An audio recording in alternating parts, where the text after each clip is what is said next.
দোয়া কবুলের দিন, গুনাহ মাফের দিন। 10 মায়ের 10 সন্তানকে একত্রিত হয়ে আল্লাহ তাআলার ঘর মসজিদে আসার এবং বসার, আমি গুনাহগারকে দুই একটি কথা আপনাদের সামনে তুলে ধরার তৌফিক এবং সুযোগ দান করিতেছেন। সেই জন্য সকলেই মহান প্রভুর দরবারে অন্তরের অন্তরস্থল থেকে আলিশান শুকুর মুহাব্বতে বলুন আলহামদুলিল্লাহ। সম্মানিত হাজিরিন, আমরা পঞ্চম জুমা ধারাবাহিক আলোচনার বিষয় হলো বড় পীর আব্দুল কাদের জিলানী রহমতুল্লাহ আলাই, ওনার জীবন এবং কারামত। এক কথায় আউলি কিরামদের শান ও মানের উপরে কথা। ইনশাআল্লাহ যে কয়টি জুমা ধারাবাহিক সম্ভব হয়, আমি আউলি কিরামদের শানের উপরে কিছু কথা বলার চেষ্টা করব ইনশাআল্লাহ। যার নামের প্রথমেই বড় পীর লেখা, ওনার জীবনী বলে শেষ করা সম্ভব? একটু বলেন না। একজন বড় পীরের জীবনী লিখতে গেলে ওরকম 1000 জন বড় পীর হওয়া চাই, তারপরে তার জীবনী স্টাডি করা সম্ভব হয়, না হয় জীবনী শেষ করা সম্ভব হয় না।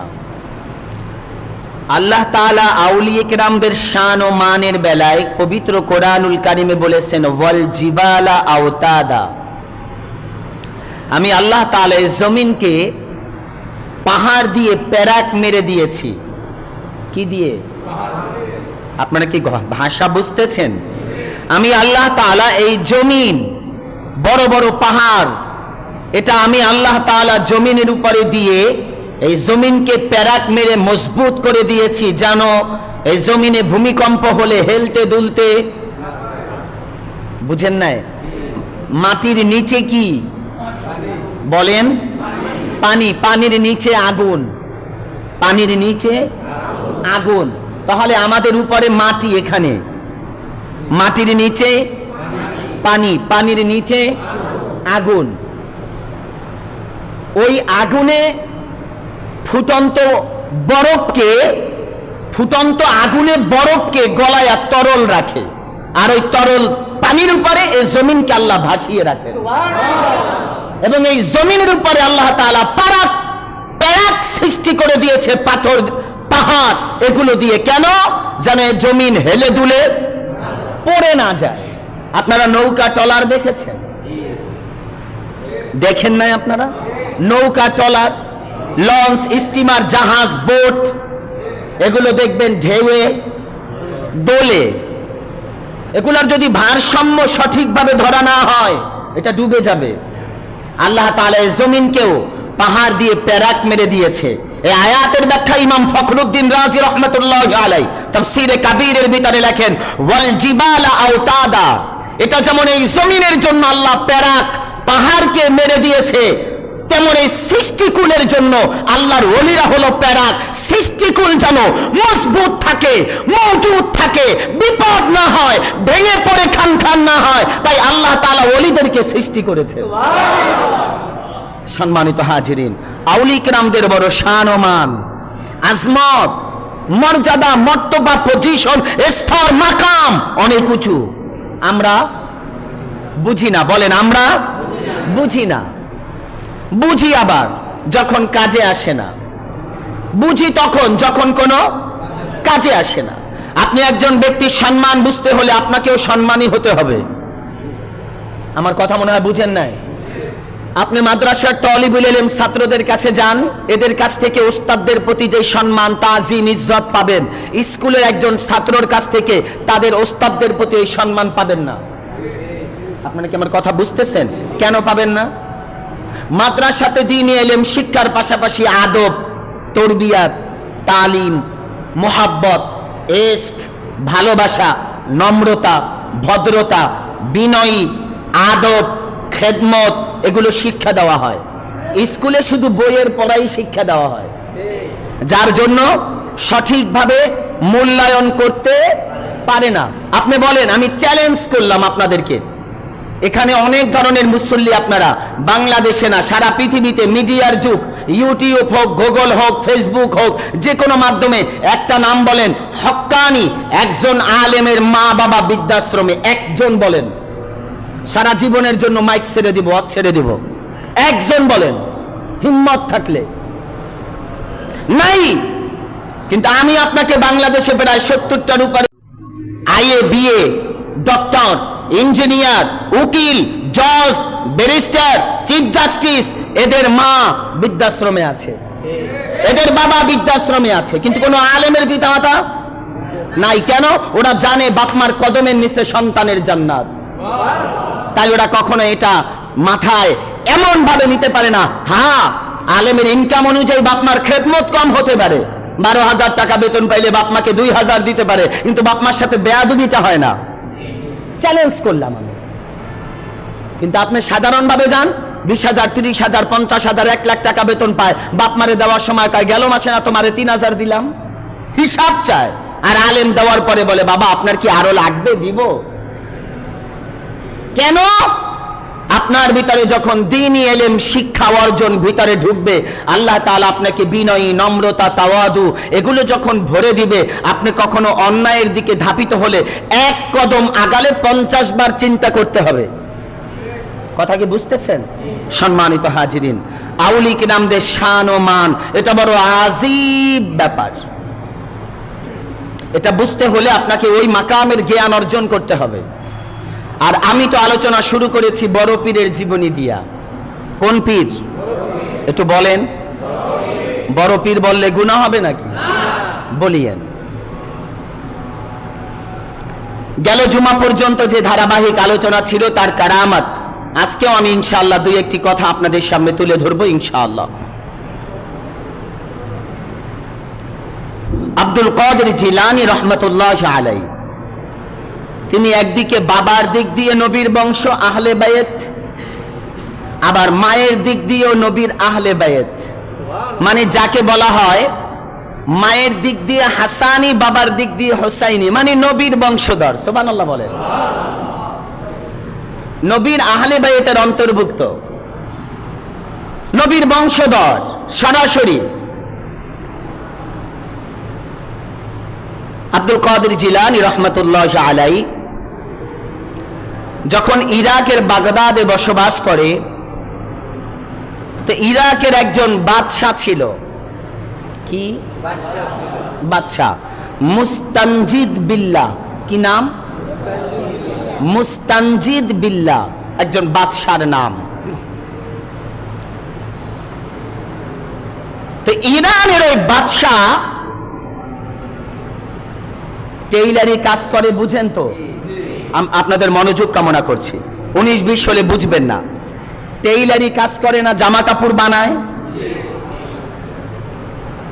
ওই বাদশাহ একটা রাজকীয় পোশাক, তার অমুক দিন একটি প্রোগ্রামের জন্য একটা রাজকীয় পোশাক ওই টেইলারের কাছে পাঠাইছে বানানোর জন্য।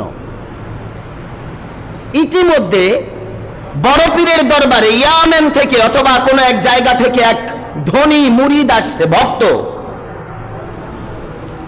আয়েশা দেখতেছে হুজুরের গায়ের জামাটা একটু কেমন কেমন। আয়েশা বলতেছে হুজুর কিছু মনে না করলে, বেয়াদবি না মনে করলে আমি আপনাকে একটা জুব্বা হাদিয়া দিতে চাই। একটু সুবহানাল্লাহ বলেন। হুজুর আব্দুল কাদের জিলানী রাহমাতুল্লাহ আলাইহি বললেন বাবা ঠিক আছে, তুমি যেহেতু দিতে চাও দিও, তোমার সামর্থ্য অনুযায়ী যখন তোমার সুযোগ হয়। ওই ব্যক্তি আর বিলম্ব করেন নাই, উনি ওনার গাঠুরি খুলে কাপড় বের করলেন। উনি তখন কাপড়ের ব্যবসা করতেন, যাদেরকে বণিক বলা হতো, বণিক। ওই কাপড়ের গাঠুরি থেকে সব চাইতে মূল্যবান দামি কাপড়টা বের করে বড় পীরের দরবারে এনে বললেন হুজুর এই কাপড়টা আপনাকে হাদিয়া দিলাম, আপনি এটা দিয়ে জুব্বা বানাবেন, আগামী শুক্রবার গায়ে দিবেন, আমি আপনার গায়ের জামাটা দেখে খুশি হব।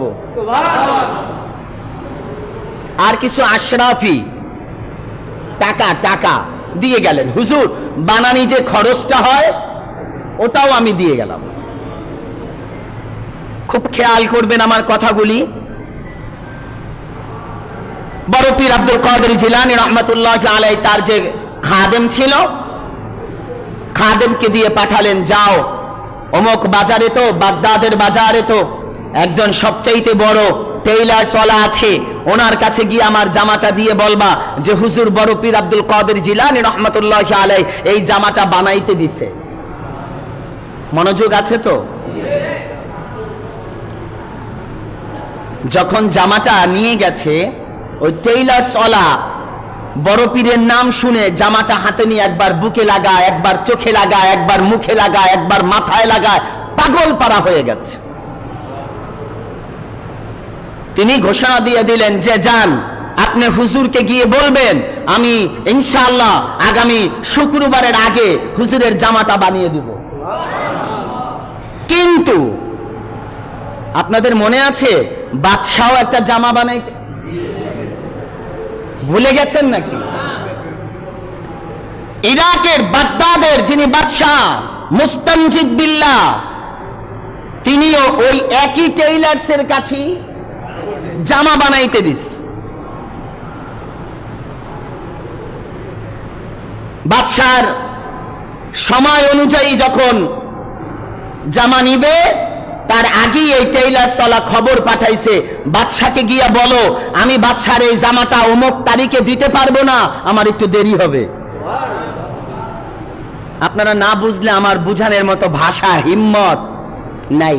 রক্ত আমাকে কলবের ডাক্তার বানান নাই, কলব ছিড়ব তো ভিতরে দিব, আবার সেলাই করে দিব, বাড়িতে গিয়ে বুঝবেন, আমাকে বানান নাই। আমি শুধু বলার জিম্মা রাখি, জ্ঞান বোঝার হিম্মত আমল করার এটা আপনাদের জিম্মা। যখন জামা পৌঁছে দিলেন যে আমি এই জামাটা অমুক তারিখের ভিতরে দিতে পারবো না, বাদশাকে বলবেন। বাদশা রাগান্বিত হয়ে গেলেন, ক্ষিপ্ত হলেন, উত্তেজিত হয়ে গেলেন। বাদশা বললেন চলো, আমি স্বয়ং বাদশা যেতে চাই, আমার অমুক দিন রাজকীয় প্রোগ্রাম, আমি 1 মাস আগে জামা পাঠিয়েছি অমুক তারিখে দেওয়ার জন্য, কেন দিতে পারবেন? ওকে শাস্তি দেওয়া হবে। বাদশা স্বয়ং নিজে তার সৈন্যদল সাজিয়ে বাজার ভ্রমণে আসলেন। ভ্রমণে আইসা দেখলেন ওই টেইলার্সওয়ালা অন্য একটা জামা সেলাই করতেছে। কাটটা না, বাদশারটা না, বলেন কাটটা না, বাদশারটা না, অন্য একটা জামা সেলাই করছে। বাদশার ঘোড়া দেখে অবস্থা খারাপ। টেইলার্সওয়ালা ভিতর থেকে বের হয়ে এসে বাদশার কাছে একেবারে নম্রতা ভদ্রতা দেখালেন। বাদশা বললেন আমি জানতে চাই তুমি যে জামা সেলাই করছো ওটা কি আমারটা না অন্য কারো? টেইলার্সওয়ালা বলতেছে বাদশা আমাকে ক্ষমা করে দিবেন, এটা আপনার জামা না, এটা বড় পীর আব্দুল কাদের জিলানী রাহমাতুল্লাহি আলাইহির জামা।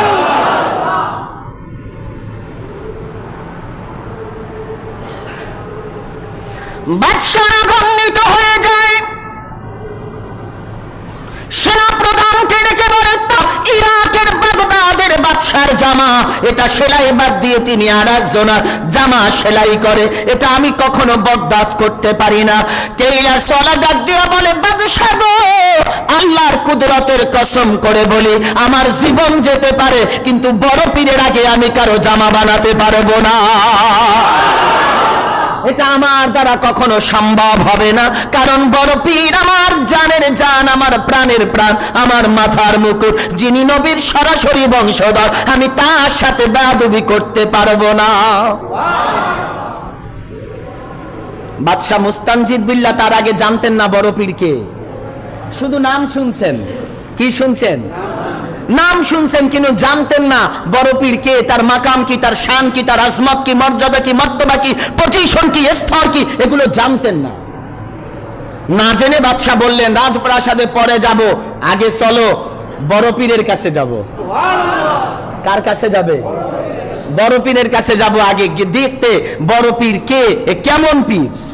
আমি বাদশার জামা বাদ দিয়া একজন টেইলার্সওয়ালা বড় পীরের জামা বানায়, আমি একটু তাকে দেখবো। সুবহানাল্লাহ বলবেন না? মুস্তানজিদ বিল্লাহ বাদশাহ বড় পীরের দরবারে গেলেন। বড় পীর তার যেমন তেমন তিনি উন্মুক্ত করে দিলেন। বাদশাহ আসলেন, তাকে তার খাদেম খোদ্দাম যারা আছে তারা বড় তাজিম করলেন, ইজ্জত করলেন। বাদশাহ বসতে দিবেন তার আগেই লক্ষ্য করে দেখছেন বড় পীর আব্দুল কাদের জিলানী রহমতুল্লাহ আলাই একটা বাটি পেয়ালায় নিয়ে পানি পান করছেন। কি পান করছেন? পানি পান করছেন।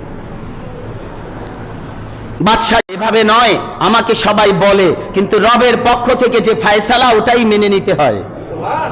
ফয়সালা কার? আল্লাহর। আপনার নাম আব্দুল কাদের জিলানী? বলে হ্যাঁ আমার নাম আব্দুল কাদের। আমি আপনার কাছে আসছি একটি বড় সমস্যা নিয়ে। আমার রাজ্যে বাগদাদের এক বাজারে বড় টেইলার চলা আছে, তার কাছে আমি সবসময় আমার রাজকীয় জামা কাপড় বানাই। এইবারও তাকে ডেট দিয়েছি, অমুক দিন আমার জামাটা লাগবে, কারণ এটা আমার রাজকীয় প্রোগ্রাম।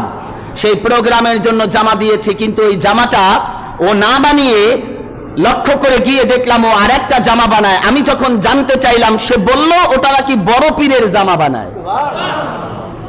আপনার জামা বানায় সে। তা আমি আপনার কাছে আসছি, আপনি কি ইরাকের বাদশাহ? কে বলতেছে? বাদশাহ। মনোযোগ দিবেন। আপনি কি ইরাকের বাদশাহ? বলে না। আপনি কি বাগদাদের বাদশাহ? বলে না।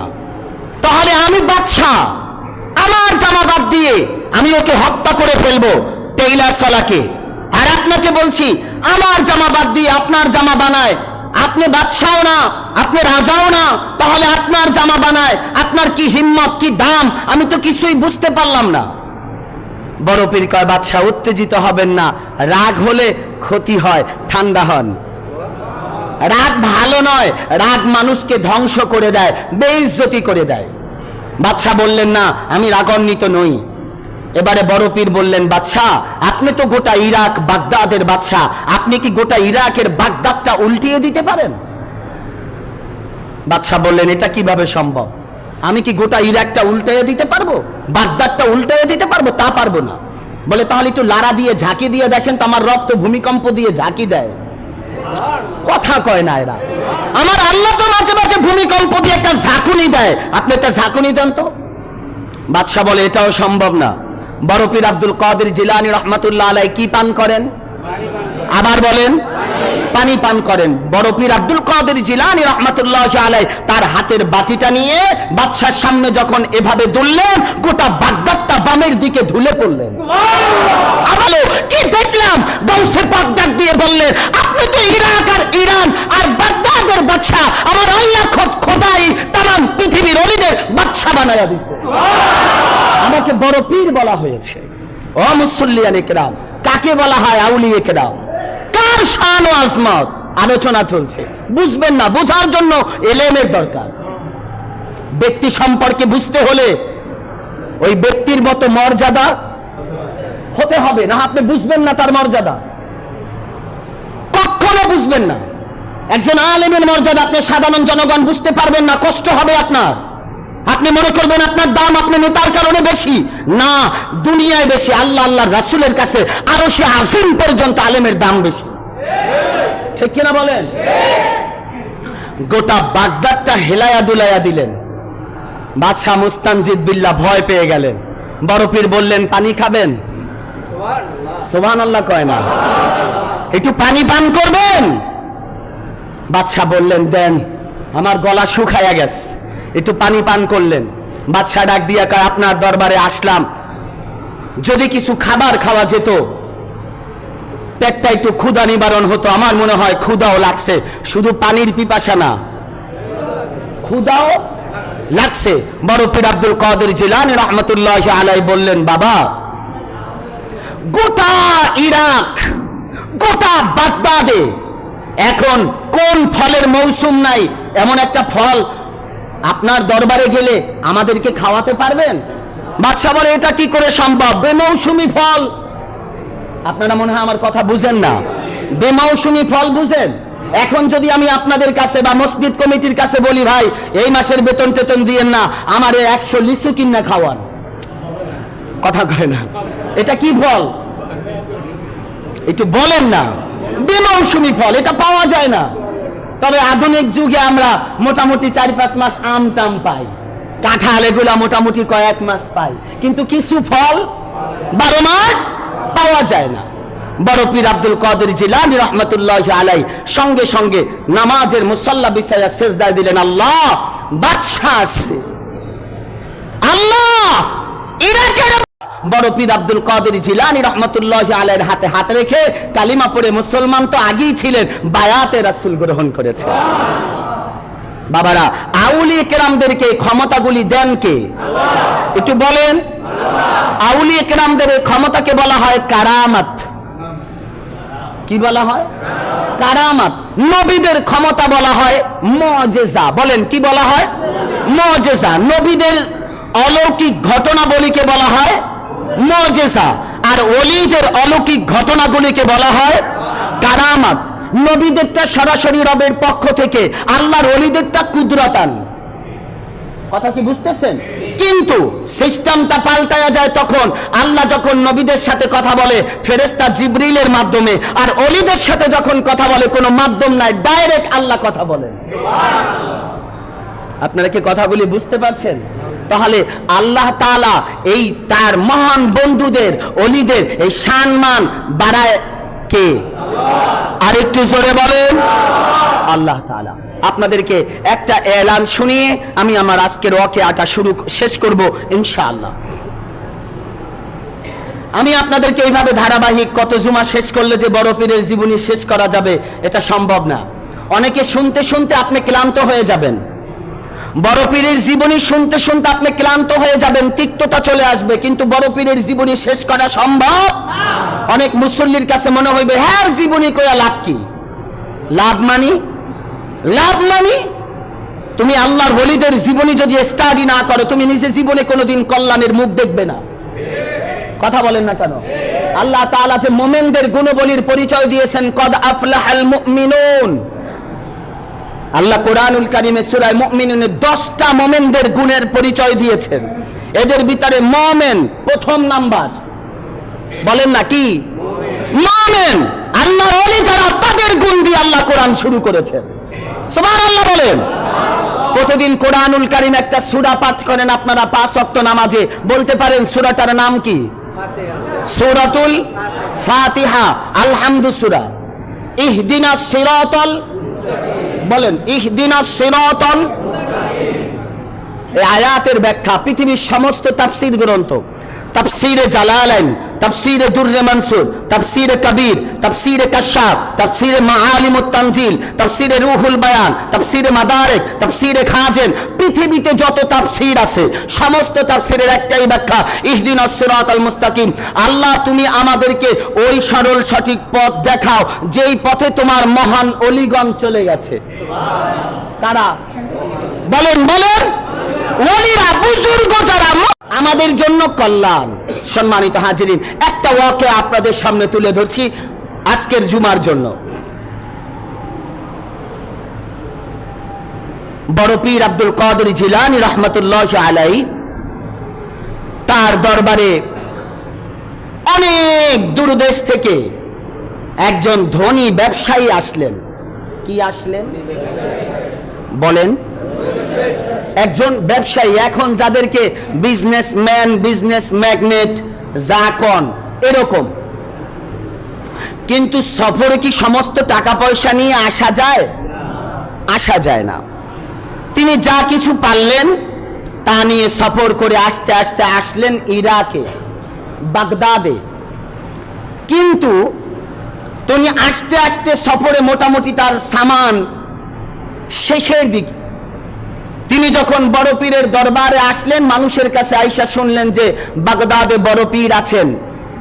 উনি আশ্চর্য হয়ে গেলেন যে তাহলে আমি তো বড় পীরের সাথে দেখা করতে চাই, এতদিন ধরে তার নাম শুনি, শান শুনি, আজকের একটু দেখা করব। এলাকার মানুষজন বড় পীরের কাছে নিয়ে গেলেন। বড় পীরের দরবারে ঢুকতেই তাকায়া দেখে আশ্চর্য ঘটনা। কি ঘটনা? তাকায়া দেখে ডানে ঘোড়া বাঁধা, বামে ঘোড়া বাঁধা, সামনে উট বাঁধা, বড় বড় গাধা বাঁধা, বড় বড় ভেড়া দুম্বা বাঁধা, এগুলো ভরা। খাদেম ডানে, বামে খাদেম। বড় পীর একজন একটা দলের সাথে কথা বলছে, হুজুরের গায়ে রাজকীয় জামা। এটা সুবহানাল্লাহ বলবেন না? এখন এই আগন্তুক ব্যবসায়ী দেখা বলতেছে সর্বনাশ, এ বড় পীর হয় কেমনে? এ বড় পীর হয় কেমনে? বড় পীর থাকবো, জামা কাপড় থাকবো সিরা, টুপি থাকবো পুরান, এই জুতা থাকবো ক্ষয়ওয়ালা। আমার কথা মনে আপনারা বুঝেন না? এদেশের মানুষ এখনো আলেমদেরকে এটাই মনে করে, এখনো এটাই মনে করে যে আলেমরা সবচাইতে নিম্ন শ্রেণীর পজিশনে থাকবে। অথচ খোদার কসম, সৃষ্টি জগতে আল্লাহ তাআলা নবী রাসূলদের পরে আউলিয়া কিরাম, আল্লাহর ওলি বুজুর্গ উলামায়ে কিরাম, তাদের ইজ্জত মাকাম আল্লাহ বাড়িয়ে দিয়েছেন। কিন্তু এখন দেশের মানুষ মনে করে আলেমরা সবচাইতে কম দামি জামা পরবে, তাদের জুতাটা হবে কম দামি, তাদের দাম হবে কম। কেন? তারা আরবি পড়ায়। একই ব্যক্তির সন্তান ইংলিশ মিডিয়ামে পড়ায়, সপ্তাহে 3 দিন। এখন আর কথা কইতো না, সপ্তাহে মাঝে মাঝে 1-2 দিন মিসও হয়, সপ্তাহে 3 দিন পড়ায়, মাস শেষ 5,000-7,000 টাকা বেতন নেয়। ওই একই সন্তানকে মসজিদের ইমাম বা মুয়াজ্জিন আরবি পড়ায়, তারে 500 টাকা দিয়ে বেতন দেয়। লজ্জার কবে হবে আমাদের? কবে হবে? উপন্যাস কিনতে গিয়ে দামাদামি নাই, কয় একদম 350, কিনা নিয়ে আসে। কোরআনের মর্যাদায় যখন কোরআন কিনতে যায়, কয় 150 টাকা হয় না? তোমার মন মানসিকতা যেমন, খোদার কসম আল্লাহর আদালতে তোমার দামও তেমন। মন মানসিকতা পাল্টাতে হবে।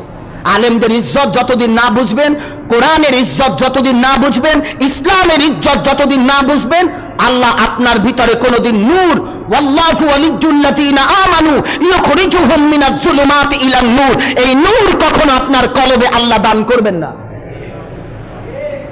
কখনো করবেন না। আপনি ধনী হতে পারেন, প্রবেশ করবে না।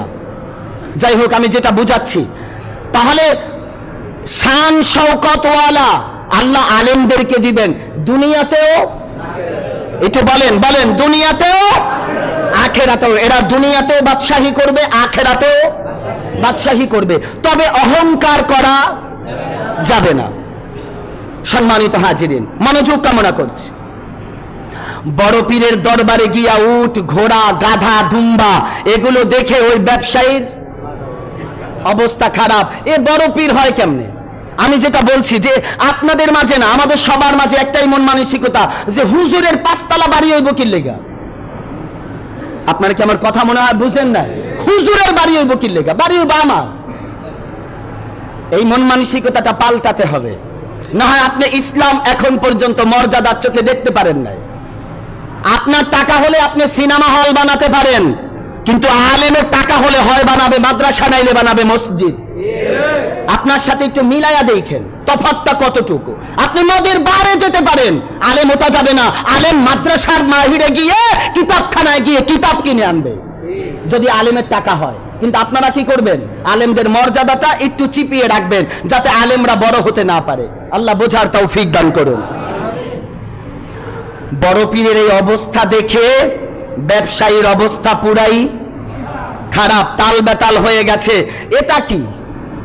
বড় পীর থাকবো জীর্ণ শীর্ণ, ঘর বাড়ি থাকবো না, গাদা উট কিচ্ছু থাকবো না, এই হাইটা সফর করবে, হাতে একটা লাঠি থাকবো, পিঠে একটা গাঠুরি থাকবো, মাথার পাগড়িটা ভাঁজ পড়ে যাবো, পিছনের পাঞ্জাবিটা খুঁজতে খুঁজতে কোমরের গোড়ায় উঠবো। এইটা না বড় পীর। যখন এই অবস্থা দেখলেন, আশ্চর্য হয়ে তিনি অন্তরে একটু কেমন কেমন প্রশ্ন জাগতে লাগলো। কিন্তু তিনি ইরাকে আসছিলেন চিকিৎসার জন্য। একটু বলেন বলেন, চিকিৎসার জন্য। বড় পীরের এই অবস্থা দেখে আর তিনি চিন্তা করলেন না, কিছুই বললেন না, কিছুই বললেন না। তিনি ডাক্তারের কাছে গেলেন। ডাক্তারের কাছে যখন যাবেন, বড় পীর সাক্ষাৎ করার পরে বললেন, বাবা তোমার সাথে একজন খাদেম নিয়ে যাও, তুমি তো অসুস্থ, আমার মনে হয় না তোমার শরীরটা ভালো, একজন খাদেম নিয়ে যাও, তোমার কোনো বিপদ আপদ হলে তোমাকে সহযোগিতা করতে পারবে। ওই ব্যবসায়ী একজন খাদেম নিয়ে যখন ডাক্তারের কাছে গেলেন, ডাক্তার সুন্দর করে চিকিৎসা করতে দেখে টেখে বললেন, বাবা আপনার তো জটিল রোগ।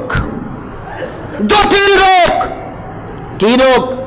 বলে এটা আপনাকে বলা যাবে না, তবে আপনাকে এতটুকু বলি, আপনাকে প্রতিদিন একটা উটের কলিজা ভুনা খেতে হবে।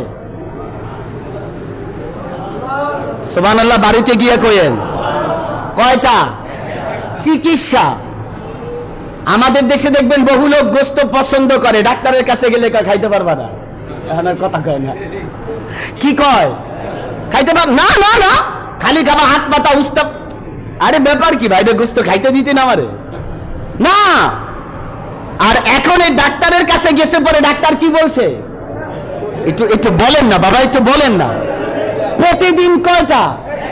একটা উটের গোস্ত খাইতে হবে। এখন এই ব্যক্তি হই না কয় সর্বনাশ, আমার বাড়ি কই, আসছি কই, চিকিৎসা কই, টাকা কই, উট কই, অবস্থা তো খারাপ। খাদেম বললেন চিন্তিত হবেন না, আমি হুজুরের কাছে গিয়ে জানাবো। বড় পীরের কাছে, ডাক্তারের কাছে রুগী রাইখাই বড় পীরের কাছে গিয়ে বললেন খাদেম, হুজুর ঘটনা তো এমন, ওই আগন্তুক ব্যক্তি পথিক তিনি বিপদে পড়ে গেছে। ডাক্তার বলছে প্রতিদিন একটা করে উটের গোস্ত খাওয়ার জন্য, উটের কলিজা ভুনা খাওয়ার জন্য। উনি তো পেরেশানিতে অর্ধেকটা শুকিয়ে গেছে, মারা যাওয়ার উপক্রম হচ্ছে, সমস্যা হচ্ছে।